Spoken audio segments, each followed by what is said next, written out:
Breaking news చూస్తున్నాం.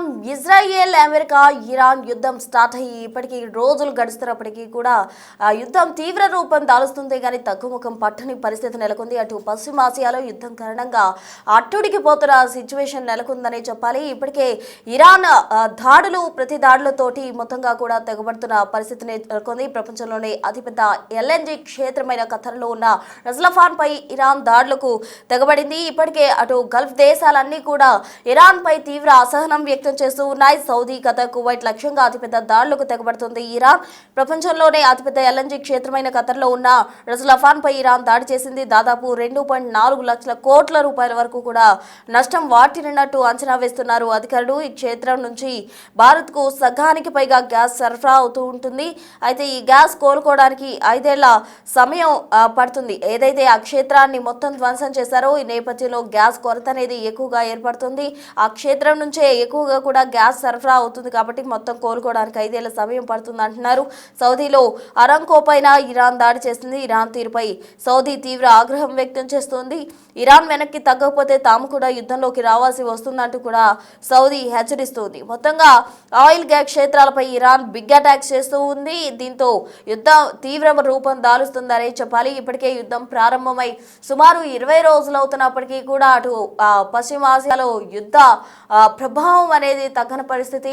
అట్టుడికి పోతూ ఉంది. మొత్తంగా కూడా దాడులు ప్రతి దాడులతోటి పశ్చిమాసియా ఉడికిపోతుందనే చెప్పాలి. ఇరాన్ మాత్రం ఏమాత్రం వెనకడుగు వేయకుండా తమపై చేసిన దాడులకు ప్రతి దాడులకు తెగబడతామంటూ కూడా హెచ్చరిస్తూనే దాడులు చేస్తూ ఉన్నారు. ప్రపంచంలోనే అతిపెద్ద ఆయిల్ క్షేత్రాలపై కూడా వీరు దాడి చేస్తున్న పరిస్థితి. దీంతో మొత్తంగా ప్రపంచవ్యాప్తంగా ఆర్థికంగా కూడా ఎక్కువ ఎఫెక్ట్ పడబోతుంది అంటూ కూడా మనకు సమాచారం అవుతుంది. అయితే ఈ నేపథ్యంలోనే అటు ట్రంప్ కీలక డెసిషన్ తీసుకున్నారు. అటు ఇజ్రాయెల్ ను యుద్ధం నిలిపేయాలంటూ కూడా ట్రంప్ కోరారు. మరోవైపు దాడులు కనుక నిలువరించకపోతే ఇరాన్ పై కఠినమైన చర్యలు తీసుకుంటామంటూ కూడా ట్రంప్ హెచ్చరికలు జారీ చేస్తున్నారు. ఇరాన్ తీరుపై ఇప్పటికే సౌదీ తీవ్ర ఆగ్రహం వ్యక్తం చేస్తుంది. గల్ఫ్ దేశాలు కూడా వార్నింగ్ ఇస్తున్న పరిస్థితి. ఒకవేళ దాడులు కనుక నిలువరించకపోతే తాము రంగంలోకి దిగాల్సి ఉంటుంది, యుద్ధాల్లో తాము కూడా భాగస్వామ్యం అవ్వాల్సి ఉంటుంది అంటూ కూడా వాళ్ళు హెచ్చరికలు జారీ చేస్తున్న నేపథ్యంలో అసలు ఎప్పుడు ఈ యుద్ధానికి ఎండ్ కార్డ్ పడుతుంది? ఇరాన్ దిగొస్తుందా? ఇజ్రాయెల్ తమ దాడులు ఆపేస్తుందా? అమెరికా ఎటువంటి డెసిషన్ తీసుకోబోతుంది? ఇప్పటికే ఆయిల్ కి సంబంధించిన క్షేత్రం ధ్వంసం అవడంతో ఎక్కువగా ప్రపంచ దేశాలపై భారం పడనున్న నేపథ్యంలో ట్రంప్ కీలక డెసిషన్ తీసుకున్నారు. అటు గల్ఫ్ దేశాలకు సంబంధించి వారంతా కూడా ఆగ్రహం వ్యక్తం చేస్తున్నారు. సౌదీ, ఖతర్ అలాగే కువైట్ లక్ష్యంగా అతిపెద్ద దాడులకు తెగబడింది ఇరాన్. ప్రపంచంలోనే అతిపెద్ద ఎల్ఎన్జి క్షేత్రమైన సౌదీలో ఉన్న రజ్లఫాన్ పై, ఖతర్లో ఉన్న రజ్లఫాన్ పై ఇరాన్ దాడి చేస్తుంది. ఒకసారి మనం బిగ్ టీవీ స్క్రీన్ పై గమనించవచ్చు యుద్ధ వాతావరణానికి సంబంధించిన విజువల్స్ అన్ని. ఆ విజువల్స్ లో ఏముందో ఒకసారి స్పాట్ చూద్దాం.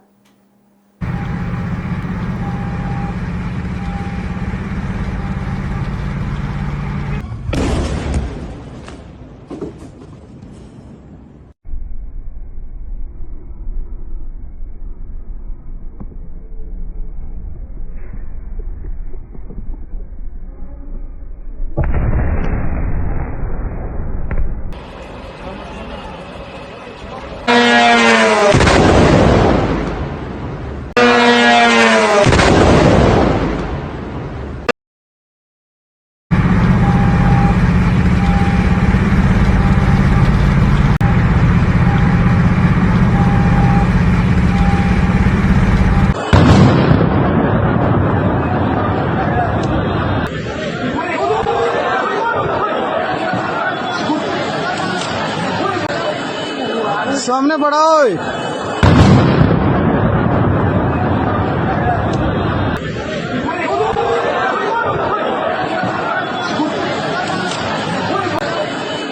مساء الفل للناس الكل، ليلة من الليالي الكرة، سيداتي آنسات.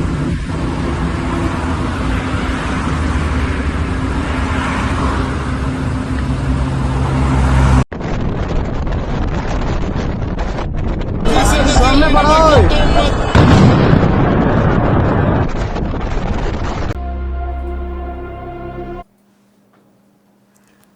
చూస్తూ ఉన్నాం, ప్రపంచంలోనే అతిపెద్ద క్షేత్రమైన రాజ్లఫాన్ పై ఇరాన్ దాడి తెగబడింది. ఇప్పటికే సౌదీ ఇరాన్ తీరుకు సంబంధించి తీవ్ర ఆగ్రహం వ్యక్తం చేస్తుంది. ఇరాన్ వెనక్కి తగ్గకపోతే తాము కూడా యుద్ధంలోకి దిగాల్సి ఉంటుంది అంటూ కూడా హెచ్చరికలు జారీ చేస్తుంది. మొత్తంగా ఇరాన్, ఇజ్రాయెల్, అమెరికా యుద్ధానికి సంబంధించి ఎన్ కార్డ్ అనేది ఎప్పుడు పడుతుంది, దీనివల్ల చాలా నష్టం వాటిల్లింది. అటు ప్రపంచ దేశాలపై కూడా ఆర్థిక భారం ఎక్కువగా పడనున్న నేపథ్యంలో అంతా దీనికి ఎన్ కార్డ్ ఎప్పుడు పడుతుంది అంటూ కూడా ఎదురు చూస్తున్న పరిస్థితి. తాజా సిచ్యువేషన్ అందించేందుకు మా ప్రతినిధి శివ ఢిల్లీ నుంచి సిద్ధంగా ఉన్నారు. శివ, చెప్పండి, మొత్తంగా ఆయిల్ గ్యాస్ కొరతతో అటు ఇప్పటికే ప్రపంచ దేశాలు కూడా ఎఫెక్ట్ అవుతున్నాయి. ప్రపంచ దేశాల్లోనే అత్యంత పెద్దమైన క్షేత్రం పై ఇరాన్ దాడి చేయడం జరిగింది. రాజ్లఫాన్ పై దాని నుంచి భారతదేశానికి కూడా 20% వరకు కూడా ఎగుమతులు అవుతున్న క్రమంలో ఇప్పుడు ఆ దాడి ఎంత ఎఫెక్ట్ చూపబోతుంది, ఎలా ఉండబోతుంది అసలు? రైట్ ప్రశ్న, ఇరాన్ యుద్ధం అనేది రోజు రోజుకు తీవ్రమవుతుంది. అమెరికా, ఇరాన్, ఇజ్రాయెల్ ఈ ముగ్గురు కూడా మూడు దేశాలు దాడులు ప్రతిదాడుతో విరుచుకుపడుతూ ఉన్నారు. మరోవైపు ఇటు అమెరికాకు సహాయం చేస్తున్న నెపంతోనే ఈ పశ్చిమాసియా దేశాల మీద, గల్ఫ్ కంట్రీస్ మీద ఎక్కువగా ఇరాన్ దాడులు చేస్తుంది. ఆయిల్ గ్యాస్ క్షేత్రాన్ని ఇరాన్ టార్గెట్ గా చేసుకుని దాడులు చేస్తున్న పరిస్థితి కనిపిస్తుంది. గల్ఫ్ దేశాలకు కోలుకోలని దెబ్బ కొడుతోంది. అంటే ప్రధానంగా గల్ఫ్ కంట్రీస్ లో 6 కంట్రీస్ ఉంటాయి. గ్రూప్ ఆఫ్ కార్పొరేషన్ కౌన్సిల్ లో 6 దేశాలు, మరోవైపు పశ్చిమాసియా దేశాల్లోని 12 దేశాలు, మొత్తం కూడా ఈ దేశాలన్నిటిపై కూడా ఇరాన్ దాడులు చేస్తున్న పరిస్థితి కనిపిస్తుంది. అక్కడున్న గ్యాస్ నిక్షేపాలు కానీ, చమురు నిక్షేపాలపై దాడులు చేస్తూ వారికి కూడా ఆర్థికంగా నష్టం చేకూర్చేలాగా కూడా ఇరాన్ వ్యవహరిస్తూ ఉంది. అంటే గల్ఫ్ దేశాలకు కోలుకోలని దెబ్బ కొడుతుంది. సౌదీ, ఖతార్, కువైట్, అలాగే ఈ వాటితో పాటు పక్క దేశాలను లక్ష్యంగా చేసుకుని అతిపెద్ద దాడులను చేస్తుంది ఇరాన్. ప్రపంచంలోనే అతిపెద్ద ఎల్ఎన్జి క్షేత్రమైన ఖతార్ లోని రస్ లఫాయ్ పై ఇరాన్ దాడులు చేసింది. దాదాపు 2.4 లక్షల కోట్ల నష్టం అనేది వాటిల్లినట్లుగా కూడా తెలుస్తోంది. ఈ క్షేత్రం నుంచి భారత్ కు సగానికి పైగా గ్యాస్ అనేది సరఫరా అవుతోంది. ఈ క్షేత్రం కోలుకోవడానికి కనీసం ఇంకా ఈ ఇరాన్ దాడులు చేయడం ద్వారా 5 ఏళ్ల సమయం పడుతుంది అనేది కూడా నిపుణులు అంచనా వేస్తున్నారు. సౌదీలో అరామ్కో పైన ఇరాన్ కు దాడి చేసింది. ఇరాన్ తీరుపై సౌదీ తీవ్ర ఆగ్రహం వ్యక్తం చేస్తుంది. ఇరాన్ గనక వెనక్కి తగ్గకపోతే తాము కూడా యుద్ధంలోకి రావాల్సి వస్తుందని కూడా సౌదీ యొక్క హెచ్చరికను కూడా జారీ చేసింది. ఇప్పటి వరకు మేము చూస్తూనే ఉన్నాం, కానీ మీరు వెనకడుగు వేయకపోతే మాత్రం ఇంకా దాడులు చేయాల్సి వస్తుంది అనేది కూడా ప్రధానంగా సౌదీ కూడా ఈ ఇరాన్ కు హెచ్చరికలు కూడా జారీ చేసింది. అంటే ఇజ్రాయెల్ ఉత్తర విద్యుత్ గ్రిడ్ పైన కూడా ఇరాన్ దాడులు చేసింది. లక్షల మంది షెల్టర్లలోకి వెళ్ళిపోయారు ఈ దాడుల వల్ల. ఇక సౌత్ ఫోర్స్ గ్యాస్ క్షేత్రంపై కూడా ఇజ్రాయెల్ దాడితో ఇరాన్ ప్రతీకారం తీర్చుకుంటుంది. ఇక ప్రపంచ దేశాల్లో ఇరాన్ దాడులతో తీవ్ర కలకలం రేపుతోంది. ఇటు ప్రపంచ దేశాలు ఇరాన్ తో పాటు అమెరికా, ఇజ్రాయెల్ చేసే దాడుల వల్ల ప్రపంచ దేశాలపై దీని ప్రభావం పడుతుంది. దీని ద్వారా మొత్తం తీవ్ర ఆందోళన అయితే ప్రజల్లోనూ, దేశాధినేతల్లోనూ నెలకొంది. ఇక $118 చమురు ధర అనేది తగ్గినట్లుగా తెలుస్తోంది. ప్రపంచ స్టాక్ మార్కెట్లు భారీగా పతనం అవుతున్నాయి. ఈ యుద్ధం వల్ల స్టాక్ మార్కెట్లు కూడా భారీగా పతనం అవుతున్నట్లుగానే అర్థమవుతుంది. ఇక పశ్చిమాసియాకు ఈ అమెరికా సైనికుల తరలింపు అనేది కొనసాగుతుంది. ఇరాన్ దాడులను సౌదీ, యుఏఈ, ఇరాన్ ఖండించాయి. దౌత్యవేత్తలను ఖతార్ బహిష్కరించింది. ఇక పలు దేశాల నేతలతో ప్రధాని నరేంద్ర మోడీ కూడా మాట్లాడుతున్న పరిస్థితి కనిపిస్తుంది. యుద్ధం మొదలైనప్పటి నుంచి కూడా ఇటు పశ్చిమాసియా దేశాలు కూడా ఎఫెక్ట్ గురవుతున్న నేపథ్యంలో అక్కడ ఉన్న భారతీయుల భద్రతను దృష్టిలో ఉంచుకుని ఆ దేశ అధినేతలు ఫోన్ చేసి వారి యోగక్షేమాలు కనుక్కొని వారితో పాటు అక్కడున్న భారతీయులకు రక్షణ కల్పించాలంటూ కూడా దేశ అధినేతలకు, ఆ దేశ రాజులకు అందరికి కూడా ప్రధాని నరేంద్ర మోడీ ఫోన్ చేసి వివరాలను ఆరాధిస్తున్న పరిస్థితి కనిపిస్తోంది. అంటే ఇటు స్టాక్ మార్కెట్లు రోజు రోజుకు యుద్ధం వల్ల పతనం అవుతూ ఉన్నాయి. ఇటు భారత్ లోనే ఒక్క రోజులో 12.87 లక్షల కోట్ల సంపద ఆవిరైనట్లు కూడా తెలుస్తోంది. స్టాక్ మార్కెట్లు పతనం అవడం వల్ల. మరోవైపు పశ్చిమాసియాకు వేల మంది సైనికులను అమెరికా పంపిస్తున్నట్లుగా కూడా కొంత సమాచారం అయితే అందుతుంది.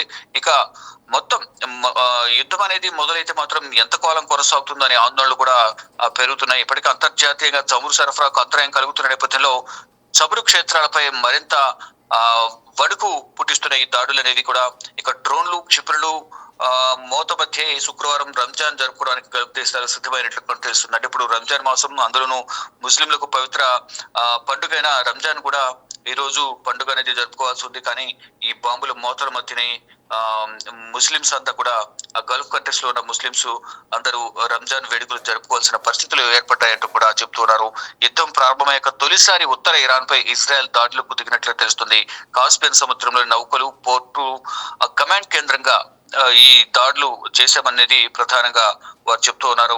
ఇరాన్ లో మరింత లోతుల్లోకి వెళ్లి దాడులు చేస్తున్నామని అమెరికా చీఫ్ ఆఫ్ స్టాఫ్ వెల్లడించారు. అంటే ఇప్పుడు ప్రధానంగా ఇరాన్ గనక వెనకడుగు వైపోతే డైరెక్ట్ గా మేమే రంగంలోకి దిగాల్సి వస్తుంది అనేది నిన్ననే అమెరికా అధ్యక్షుడు డొనాల్డ్ ట్రంప్ తెలియజేశారు. దానిలో భాగంగానే సైన్యాన్ని హార్మోజ్ జలసంధి వైపు మళ్లించడం అని, మోహరించడం, భారీగా సైన్యాన్ని దించడం, లోతుల్లోకి వెళ్లి మరి దాడులు చేస్తామనేది అమెరికా తెలుపుతోంది. దానిలో భాగంగానే ఇరాన్ భవిష్యత్తు అమెరికా సైన్యం చేతిలో ఉందంటూ కూడా రక్షణ మంత్రి పీట్ హెగ్సెట్ హెచ్చరికలు జారీ చేశారు. మరోవైపు ఏదైతే ఇజ్రాయెల్ అమెరికా దాడుల నేపథ్యంలో ఇరాన్ కూడా ప్రతీకార దాడులకు దిగుతుంది. దానిలో భాగంగానే నిన్న రక్షణ మంత్రి ఉన్న ప్రాంతాన్ని, మరోవైపు విదేశాంగ శాఖ మంత్రి ఉన్న ప్రాంతాన్ని కూడా టార్గెట్ గా చేసుకుని డ్రోన్లను ప్రయోగించారు. అక్కడ వెంటనే ఆ డ్రోన్లు ప్రయోగించిన వెంటనే అప్రమత్తమైన సైన్యం ఇద్దరిని కూడా హెక్సెత్ను కానీ రక్షణ శాఖ మంత్రిని మరియు విదేశాంగ మంత్రిని సురక్షిత ప్రాంతానికి తరలించేశారు. తరలించిన తర్వాత వారు ప్రతీకార దాడి చేయాలని కూడా వారిద్దరు నిర్ణయించుకున్నారు. దానిలో భాగంగానే ఇప్పుడు రక్షణ మంత్రి పీట్ హెగ్సెట్ కూడా ఒక హెచ్చరిక కూడా జారీ చేస్తూ ఉన్నారు. అంటే అమెరికా సైన్యం ఇరాన్ భవిష్యత్ అనేది ఇరాన్ సైన్యం చేతిలో ఉంది, మీరు జాగ్రత్తగా ఉండాలి, వెనక్కి తగ్గిపోతే మాత్రం దాడులు అనేది చాలా తీవ్రంగా ఉంటాయంటూ కూడా అమెరికా అధ్యక్షుడు చెప్తున్నారు. అమెరికా రక్షణ శాఖ మంత్రి, విదేశాంగ మంత్రి కూడా ఇరాన్ కు హెచ్చరికలు జారీ చేస్తున్నారు. కానీ ఎక్కడ కూడా ఇరాన్ వెనకడుగు వేయకుండా దాడులు చేస్తున్న పరిస్థితి కనిపిస్తోంది. లెబనాన్ సరిహద్దులో ఇళ్లను లూటీ చేస్తున్న వీడియోలను ఇజ్రాయెల్ సైనికులు స్వయంగా తీస్తున్నట్లుగా కూడా తెలుస్తుంది. గతంలో గాజాలను ఇలాగే చేశారంటూ కూడా కొంత ప్రచారం జరుగుతుంది. మొత్తంగా చూసుకుంటే ప్రెసెంట్ సిచ్యువేషన్ చూసుకుంటే మాత్రం పశ్చిమాసియా దేశాలతో పాటు ఈ మూడు దేశాలు కూడా ప్రతి దాడుల వల్ల ఆ పశ్చిమాసియా దేశాలు, గల్ఫ్ కంట్రీస్ ఇబ్బందులు ఎదుర్కొంటున్నాయి. ఇక్కడ ఉన్న భారతీయులు, ఇతర దేశాల ప్రజలందరూ కూడా తీవ్ర ఆందోళన వ్యక్తం చేస్తున్నారు. ఈ యుద్ధం వల్ల ప్రపంచ దేశాలను కూడా తీవ్ర ప్రభావానికి గురవుతున్నాయి. దీని ద్వారా నిత్యావసర ధరలు పెరగడం కానీ, గ్యాస్, మరోవైపు ఈ క్రూడ్ ఆయిల్స్ చమురు ధరలు అనేవి కూడా భారీగా పెరిగే అవకాశం ఉన్నట్లు కూడా తెలుస్తోంది. కానీ ఇక్కడ ఎప్పటికప్పుడు భారత ప్రభుత్వం సమీక్షలు నిర్వహిస్తోంది. అక్కడ ఉన్న అధికారులతో కానీ గ్యాస్ ని మరోవైపు చమురుకు సంబంధించిన నిల్వలు ఇక్కడికి భారత్ తీసుకొచ్చేందుకు ప్రయత్నాలు చేస్తుంది. కొరత అనేది లేకుండా భారతీయులకు అందించాలనేది భారత ప్రభుత్వం భావిస్తుంది. ఇక ప్రజెంట్ సిచ్యువేషన్ చూసుకుంటే కనుక 21వ రోజు, అంటే 28న యుద్ధం ప్రారంభమైంది. ఈ రోజు 28న ప్రారంభమైంది. ఈ రోజు 20వ తేదీ, అంటే ఈ రోజు 21వ రోజు యుద్ధం అనేది కొనసాగుతుంది. దాడులు ప్రతిదాడులతో మాత్రం ఈ ప్రభావం అనేది ప్రపంచ దేశాలపై పడుతుందనేది నిపుణులు చెబుతున్నారు. ప్రస్తుతం రైట్ శివ, థ్యాంక్ యూ. మొత్తంగా గల్ఫ్ దేశాలన్నీ కూడా ఇరాన్ తీరుకు సంబంధించి ఆగ్రహం వ్యక్తం చేస్తున్నాయి. మరోవైపు సౌదీ తీవ్రంగా కూడా అసహనం వ్యక్తం చేస్తూ ఉంది. ఇరాన్ కనుక తన తీరు మార్చుకోకుండా వెనక్కి తగ్గకుండా ఉంటే తాము యుద్ధంలోకి ఎంట్రీ ఇవ్వాల్సి వస్తుందంటూ కూడా అటు సౌదీ హెచ్చరికలు జారీ చేస్తున్న క్రమంలో ఇరాన్ ఇప్పటికైనా సరే తేరుకొని వెనక్కు తగ్గుతుందా? ఇప్పటికే ఏదైతే చమురు క్షేత్రంపై దాడికి ఎక్కపడిందో దాని కారణంగా ప్రపంచ దేశాలన్నీ కూడా ఎఫెక్ట్ అవుతున్నాయి. కాబట్టి ఇరాన్ దీనికి సంబంధించి వెనుదిరిగే అవకాశం ఉందా? దాడులు ఆపే అవకాశం ఉందా? అటు ఇజ్రాయెల్, అమెరికా కూడా యుద్ధంను ఆపేందుకు ప్రయత్నాలు చేస్తున్నాయా? ఎలా ఉండబోతుంది అన్న వివరాలు వేచి చూడాలి.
सामने पड़ा ओए।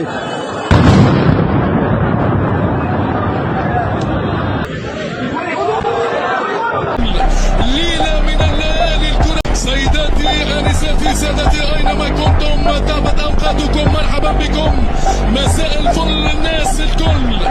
ليلة من الليالي الكرة. سيداتي آنساتي سادتي أينما كنتم طابت أوقاتكم، مرحبا بكم، مساء الفل الناس الكل. ليلة من